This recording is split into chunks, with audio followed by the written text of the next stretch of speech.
crise sécuritaire à laquelle la République centrafricaine est en proie depuis 2013 est à l'origine de grands mouvements migratoires vers le Cameroun par des populations qui fuient les conflits.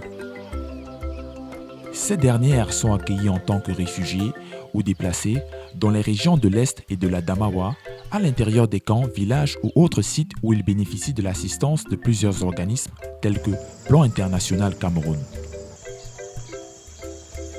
L'assistance apportée aux réfugiés en situation d'urgence est destinée à relever de nombreux défis tels que la santé, la nutrition, les aspects de droits et de dignités humaines, mais également l'éducation des filles et des garçons.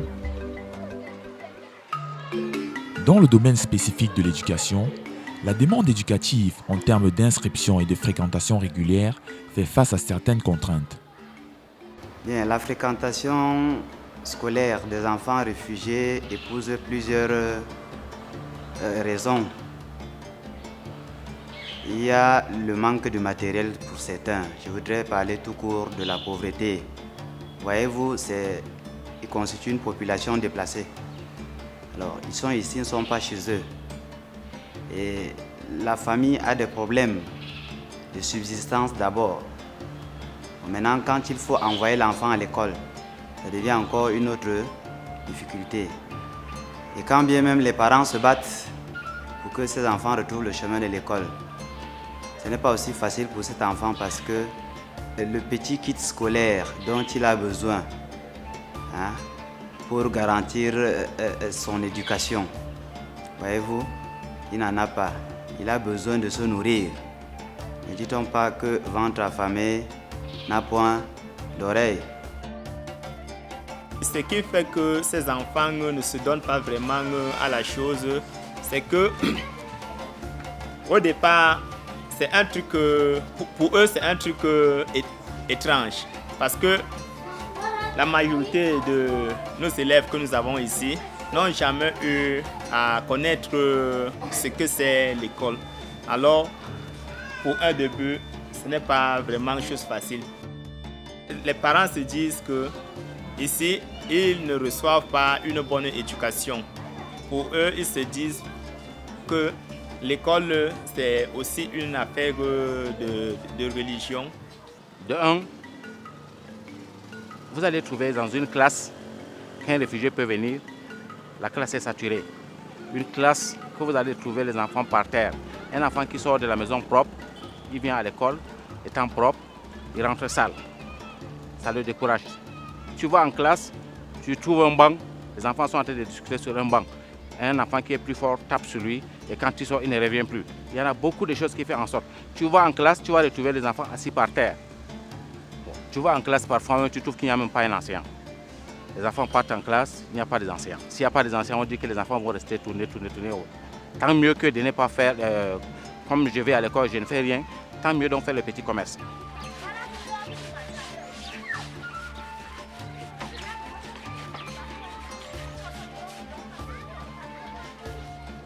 Parlant des filles dans l'arrondissement en général et dans notre école en particulier, il y a plusieurs raisons qui expliquent l'irrégularité ou alors le désistement de la jeune fille à la fréquentation scolaire, notamment les mariages précoces. Il y a la pauvreté des parents et peut-être on peut aussi parler de l'éloignement de la jeune fille de son domicile par rapport à l'école où elle fréquente. Les filles réfugiées ne viennent pas à l'école parce qu'elles s'occupent des travaux ménagers. Et ensuite, elles sont préparées. Pour celles-là qui ont déjà atteint l'âge de 12 ans, 13 ans, leurs parents leur préparent au mariage. Et ces mariages même sont précoces. Ce sont des mariages précoces. Une fille qui vit en classe, son père ou bien sa maman, si étant pauvre, s'est dit qu'à tant seulement de cette fille, il faudrait que cette fille, le mari qui va donc épouser cette fille, va donc l'amener une dot. Et ces dots-là qui vont au moins quand même essayer de faire quelque chose. Donc on fait que la fille directement, on la lance directement sur le marché. Elle essaie donc de faire des petits commerces. Bon, il y a aussi certaines raisons qui font en sorte que les filles ne vont pas aussi à l'école. Certaines des filles qui n'ont pas des actes de naissance, il y a un problème d'acte de naissance. Les enfants qui n'ont pas d'acte de naissance, quand ils arrivent à l'école et qu'ils savent qu'arriver au cours CM2, on va demander les dossiers. Le dossier est que l'enfant sache que l'enfant n'a pas son acte de naissance. L'enfant commence à abandonner l'école. C'est ça qui fait en sorte que quand vous partez, vous venez à la CIL, vous rencontrez qu'il y a plein d'enfants. Arrivé au niveau du CM2, vous allez trouver qu'il y a moins de ces enfants-là. Et quand vous allez au 6e, vous allez trouver que vous n'allez plus revoir ces enfants. Pourquoi? Parce qu'ils ont toujours les difficultés sur les problèmes des actes de naissance.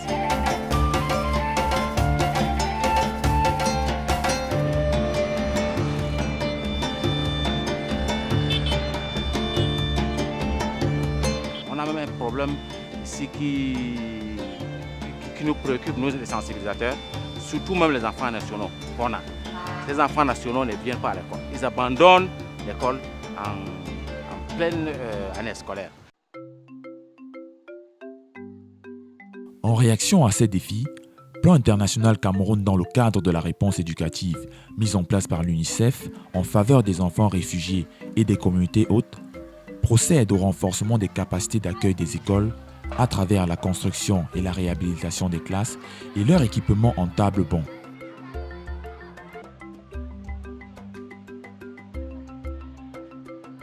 Cette réponse éducative se décline également en une campagne intitulée Back to School, qui vise à stimuler et accroître la demande éducative en termes d'inscription et de fréquentation régulière des écoles par les enfants.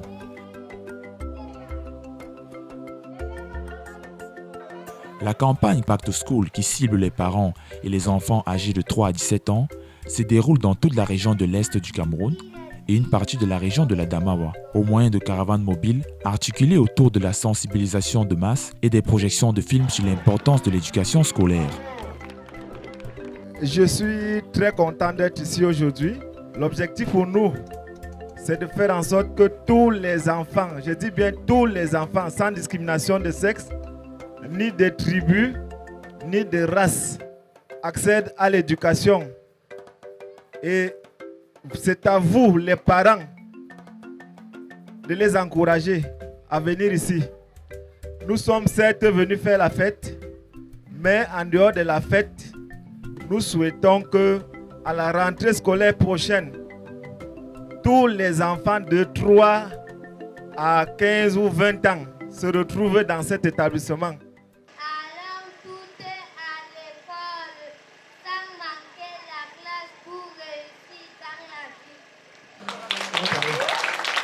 Allons toutes à l'école sans manquer la classe pour réussir dans la... Voilà. Parce que il faut que quand vous grandissiez, vous aidiez les parents qui vous ont envoyé à l'école, ok? C'est vous qui allez acheter les médicaments à papa et à maman, ok? Quand ils seront vieux. Et pour que vous ayez les moyens d'acheter les médicaments à papa et à maman, il faut que vous alliez à l'école. Vous appreniez un métier. Vous devenez docteur, vous devenez pilote, ok? C'est ça que Plan Cameroun nous a envoyé vous dire ici aujourd'hui. Dans toutes les écoles ciblées par la caravane, les élèves et les enseignants se sont préparés avec sérieux pour offrir un spectacle de qualité aux parents et à la communauté tout entière. Premièrement, les contraintes que nous avons eues, c'était de regrouper ces enfants. Parce que comme dans la semaine, les parents savent que c'est la fin d'année, ils amènent les enfants en brousse. Beaucoup vont à la pêche, beaucoup partent creuser l'or comme c'est l'activité première ici. C'était un peu ce grand problème que nous avons rencontré. Faire comprendre aux parents qu'il est important de laisser cet enfant venir. Parce que cette campagne, c'est pour les enfants, c'est dans le sang de l'éducation. Les enfants réfugiés ne s'intéressent pas trop. D'abord, une raison est là, l'expression. Ils sont un peu frustrés par l'expression. Par exemple, s'ils veulent prononcer « je », ils disent « quand les autres rient », ça les frustre et ils ne sont plus là. Donc, ils ont honte de nous approcher. Donc, c'est une raison, une difficulté de réunir les élèves qui peuvent participer aux activités.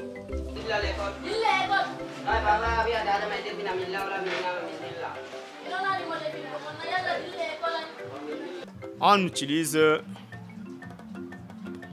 la langue française et puis encore s'ils ne comprennent pas, on On essaie un peu d'expliquer en Fulfulde pour que le message soit vraiment fluide.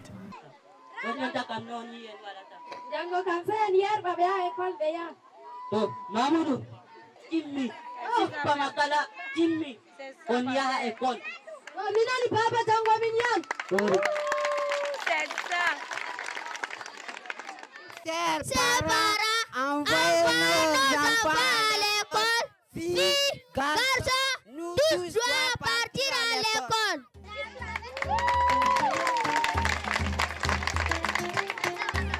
On fait passer le message à Fulfulde pour que les parents comprennent.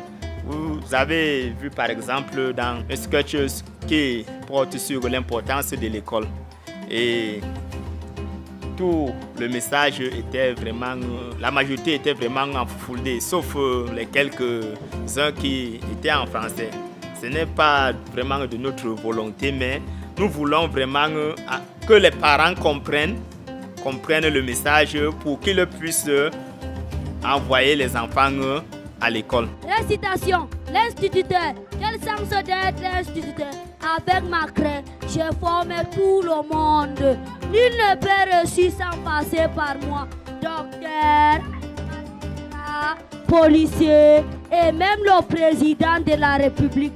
Bref, pour réussir dans la vie, il faut défiler entre les mains des enseignants.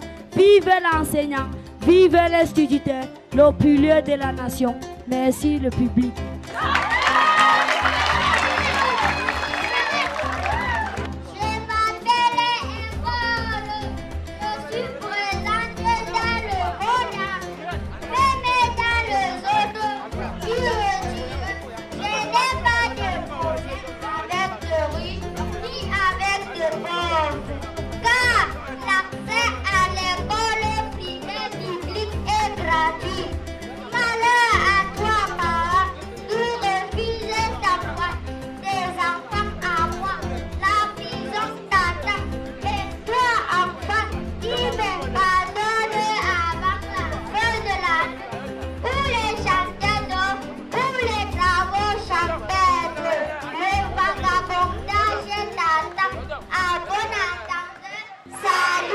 Pour les parents présents, le message présenté dans des poèmes vraiment leur vont tout droit au cœur. Et en ce qui concerne les enfants qui sont présents, ils vivent en direct. Ils vivent en direct ce que font leurs camarades. Et ils veulent aussi le faire. C'est vrai que dans certains poèmes, l'analyse, ils ne comprennent pas toujours. Mais déjà du retour à la case pour des parents absents, l'enfant essaie de remonter la scène. Et même si le parent a des difficultés en ce qui concerne la langue française, ils feront des efforts, n'est-ce pas, même par des gestes produits par des enfants pour comprendre en réalité ce qui s'est passé aujourd'hui à l'école.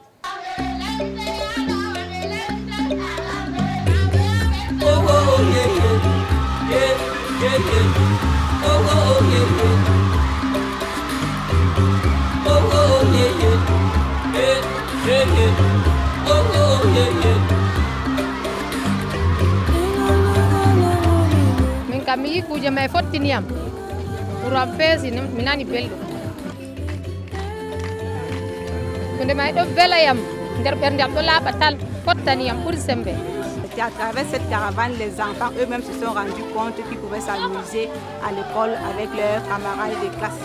Donc cette caravane nous a apporté beaucoup de sensibilisation et c'est aussi un bon moyen d'attraction parce que cette caravane a attiré beaucoup d'enfants. Nous nous sommes rendus compte qu'ici, malgré le fait que les enfants ne venaient plus trop à l'école, aujourd'hui il y a eu beaucoup d'élèves là en train de vouloir tester, même ceux qui ne viennent même pas souvent à l'école ont voulu passer pour faire quelque chose. Min kam komi yiɗi ɓe ɓinguel may ɓedda yahugo continue yahugo l'école may ndeni fu ha o heɓa bac ha o passa komi yiɗi ɗo.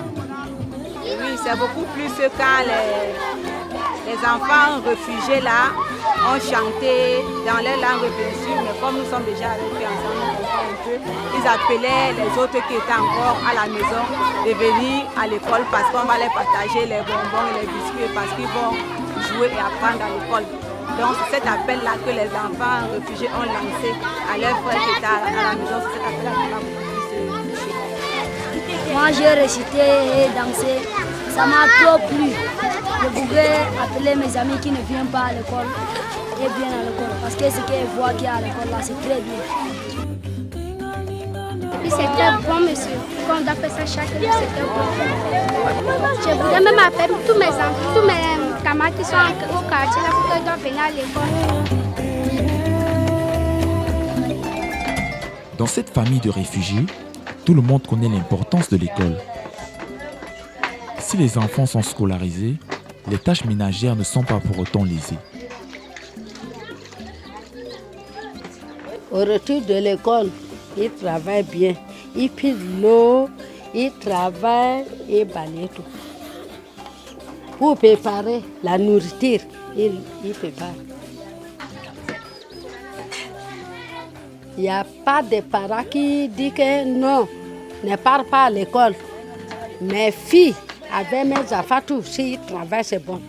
Je ne veux pas que mes enfants laissent comme ça là. Non, je ne veux pas que mes filles traînent derrière ou comme ça là. Je ne veux pas.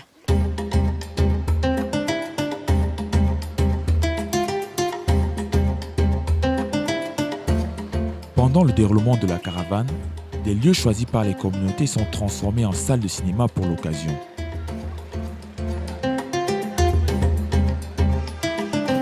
Après un bref rappel de l'objectif de la projection, de la présentation des résumés des films et les thèmes principaux qui feront l'objet de la causerie éducative, les projections peuvent débuter.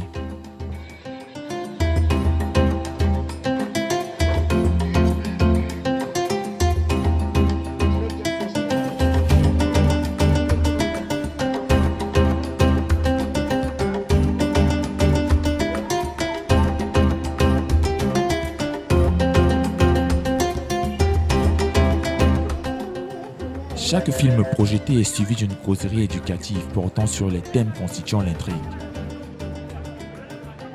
Dans le cadre d'un jeu questions-réponses, la parole est donnée au public qui s'exprime sur le sujet traité. Le modérateur amène les populations à tirer les conclusions ou à faire des recommandations pour l'amélioration de la fréquentation scolaire dans leur localité. Il y a des animaux qui les menacent en route, mais ils persistent, ils veulent quand même aller à l'école parce qu'ils veulent avoir un bon avenir. Et ici aussi à Bela, les enfants doivent avoir envie d'avoir un bel avenir. Au travers des images qu'ils ont vues à travers la télé, ils ont compris que l'école est très très importante. Qu'il y a des enfants dans le monde qui souffrent pour aller à l'école. Et alors pourtant ici sur place, parfois ils fuient l'école. Ça les a galvanisés maintenant. Ils sont prêts à venir à l'école tout le temps. Le premier film, d'abord parler du premier film. Comment les enfants étaient en train de prendre de la peine. Parcourir 15 km en forêt, croisant les éléphants en route et faire multiplier les efforts que chaque jour, pendant 9 mois de classe, que les enfants aillent à l'école. Vous voyez comment les parents déjà, par rapport au film projeté, les parents commencent déjà à comprendre que l'école est au-dessus de toutes choses. Pour cette raison, aujourd'hui, les parents veulent, à travers ces films qui sont en train d'être projetés, les parents sont en train d'être motivés, en sorte que d'ici peut-être l'année prochaine, que si d'autres parents étaient peut-être naïfs, ne connaissaient pas auparavant la valeur de l'école, vraiment aujourd'hui me dire que tout va s'arranger. Dans le deuxième film, ce que j'ai vu, c'est le problème des mariages précoces. Puisque nous, parents, l'enfant encore, la fille est petite, on prend la fille pour donner à un vieux à cause de la marchandise, à cause des biens. Pour que les enfants continuent à venir à l'école, en dehors de cette caravane, moi je souhaiterais que ça soit un peu un truc répété. Vous ne devez pas seulement chercher à venir une seule fois par an. Vous devez un peu multiplier ces occasions. Parce que je suis vraiment sûr que quand vous serez partis, demain, vraiment l'effectif que nous avons aujourd'hui, ça ne sera pas le même. Pour que l'école aille de l'avant, il faut vraiment beaucoup d'appui dans le sens du matériel. Qu'est-ce que je comprends par matériel? Il y a peut-être la construction d'autres salles de classe. Il y a aussi on a aussi le problème des enseignants. Donc vraiment ces deux choses-là, si on peut les multiplier, parce qu'aujourd'hui, vous avez vu tout à l'heure à l'école, on a pratiquement une dizaine de salles de classe pour trois établissements avec plus de 1500 élèves. Dans un premier temps, continuer cette caravane. Continuer quand on va continuer cette caravane, parce que ça va attirer certains des enfants qui ont fui l'école. Beaucoup de nos enfants qui ont fui l'école, quand il y a des pareilles cérémonies comme celle-ci, eux me suivent. Parce que j'ai constaté beaucoup de ces enfants qui sont revenus aujourd'hui, c'est des enfants qui ont abandonné les écoles. Et puis quand ça va continuer comme ceci, ça va toujours les exciter de venir à l'école. Et de deux, nous faire une cantine. Avoir une cantine, parce que cette cantine, ça permettra à nos enfants aussi de venir manger. Quand je observe dans la ville, j'aperçois certains enfants qui sont en train de faire des petits commerces. Et quand tu vas leur demander pourquoi ils font ces petits commerces s'ils ne font pas à l'école, ils disent que c'est parce qu'on a faim. C'est la pauvreté. C'est parce qu'on ne mange pas bien à notre faim. Et si je vais aller à l'école maintenant, aujourd'hui, ce soir, je ne mangerai pas. Bon, il y a des cas pareils comme ça qui arrivent. Donc vraiment, quand ça continue, je crois que Plan, on tend encore la main toujours vers Plan. S'ils peuvent nous faire cette cantine ici, ça nous fera bonne chose. Et de deux, les choses que je vois maintenant qui fait en sorte que les enfants ne viennent pas à l'école, il y a le jeu. Il y a le jeu. Nous faire au moins des salles de jeu ou des salles d'informatique. Ça va aussi encourager les enfants qui veulent le jeu, qui veulent le sport, de venir aussi à l'école.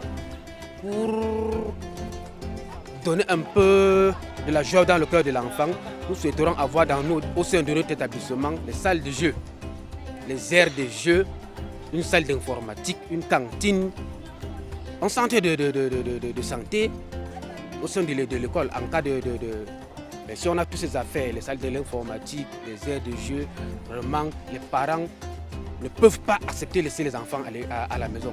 Donc je dis que voilà un milieu pour toi, propice pour toi.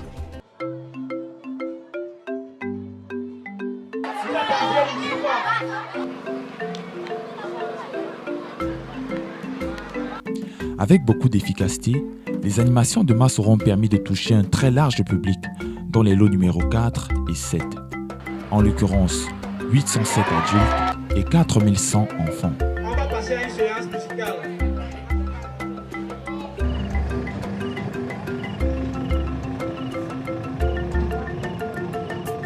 Au final, les projections et les causeries éducatives vont rassembler environ 6000 personnes, soit 2500 adultes et 3500 enfants dans les lots numéro 4 et 7.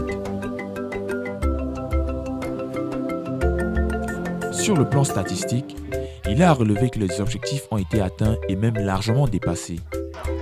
Sur 2000 parents ciblés par la campagne, au moins 2430 ont été touchés, soit un minimum de 121,5% de taux de réussite. Sur 2000 enfants à sensibiliser, au moins 4132 ont été atteints, soit un taux de réussite d'au moins 206%.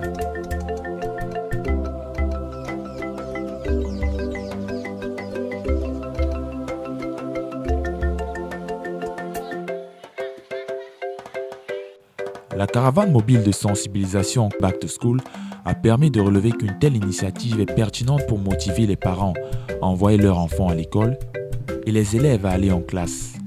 En effet, cette caravane fait de l'école un cadre à la fois d'apprentissage, mais également de divertissement pour les enfants. La caravane offre l'opportunité aux parents de voir que l'école est également un moyen pour leurs enfants de s'intégrer dans la communauté, d'être traités de manière égale, de découvrir leurs talents et de les mettre en valeur au même titre que les autres enfants.